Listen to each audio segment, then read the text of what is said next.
भाई इसका नमक ना झाड़।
इधर आ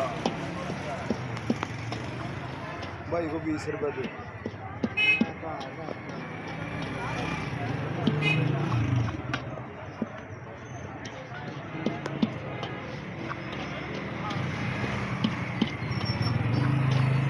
इधर आ कैमरा बोलो, इधर आना, इधर आ।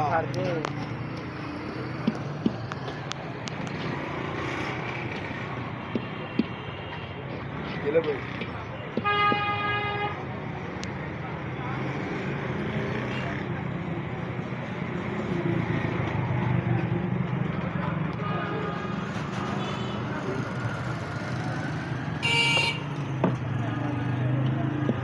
इसको आधा दर्द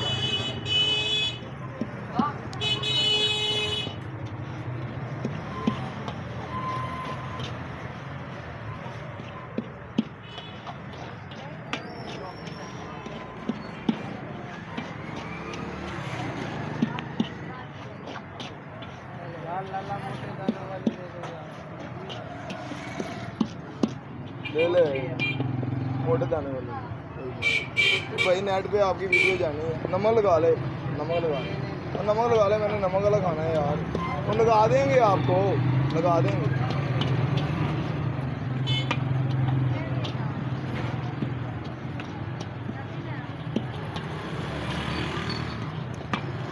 भाई अगर आप फेमस हो गए ना, फेमस हो गए तो इंशाल्लाह दोबारा फिर आपके पास आऊँगा। आप मेरे पठान भाई हो।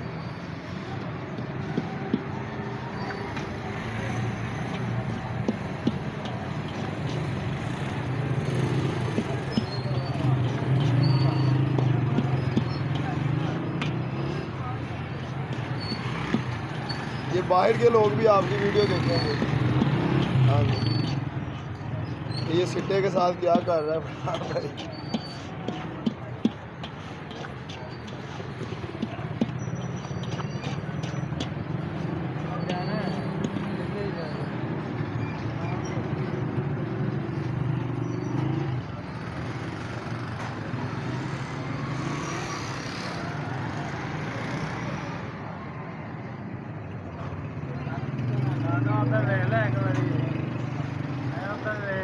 ਕਾਕਾ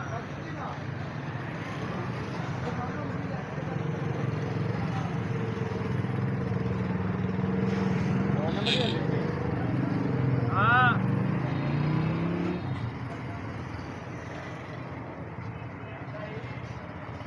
ਇੱਧਰ ਪਠਾਨ ਦੀ 2 ਨੰਬਰ ਹੀ ਹੁੰਦੀ ਪਈ ਆ ਵੇਖੋ ਆ ਰਾਜਾ ਵੇਖ ਲੈ ਤੂੰ ਹੀ ਵੇਖ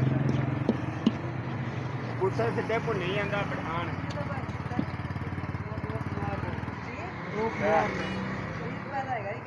ਦੀਆਂ ਦਾ ਪਜਾਮਾ ਚੁੰਨੀ ਜਾਂਦਾ ਇਹਨੇ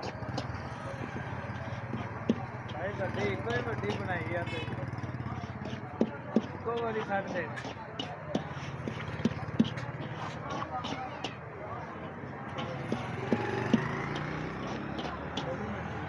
आपके मुंह में पानी आ रहा होगा देख के सिक्कों को तो चेक कर लें माशाल्लाह बड़ा अच्छा टेस्ट होता है इनका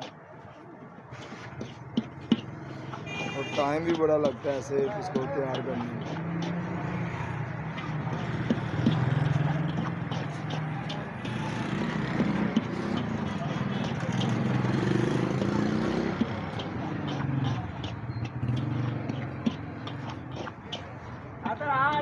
ਭੱਜ ਗਿਆ